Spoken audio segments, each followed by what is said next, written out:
So Jill Jasenko, who is the marketing director at Celebrity, um, me and her go way back because I worked in radio for almost 30 years.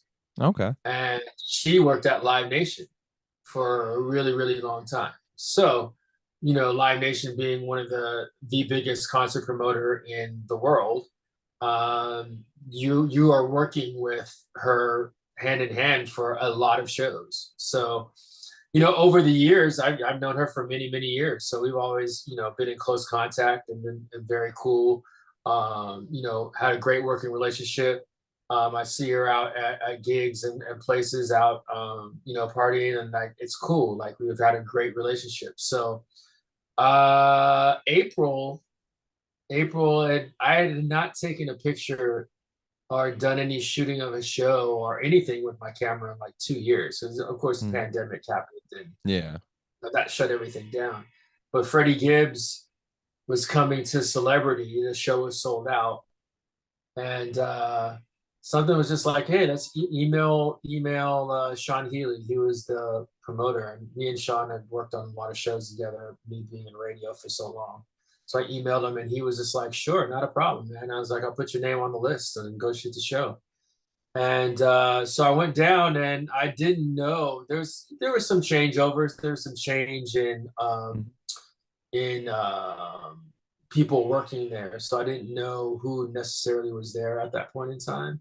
Mhm. So when I was doing Freddie Gibbs, she came over and was like, "What are you doing here?" And I was like, "Hold on, what are you doing here?" And so just caught up, and because I had just I had moved back from San Diego, and um, I was in San Diego from 2017 to 2019.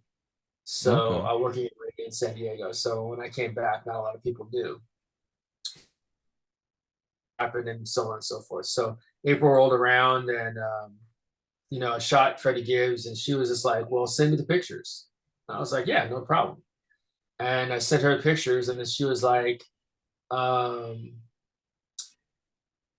"I want to talk to you about doing some more things." So we got on the phone, and she was just like, you know, um, "We don't really have a photographer in house for the venue, and your pictures are great."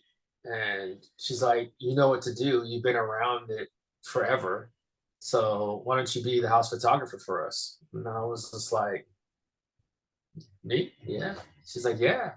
So, yeah, then the first show that I officially on board was Chris Delia. Yeah, the Chris Delia show Oh, that was sold really? out. Yeah, that was my first show shooting for them as house photographer. And then immediately after that was Rough, was the MMA event. Like, and that was like, all right, I've never shot like a very fast moving sports event. So that was my first. So I was super timid there because I was just learning the lay of the land. And Right. you guys were there, and MMA stalker were like, you guys are gracious enough to just be like, all right, there's a new guy roaming around here, whatever he's like, but cool, like to be like, all right, like this is where we're at. This is our side. There's Right. the other side. Um, and it was cool. And yeah, I learned a lot shooting that show. And then the second MMA show was even better. And now it's just like, hey, what's up? So it's good. Yeah. But Nice. that's how I became house photographer.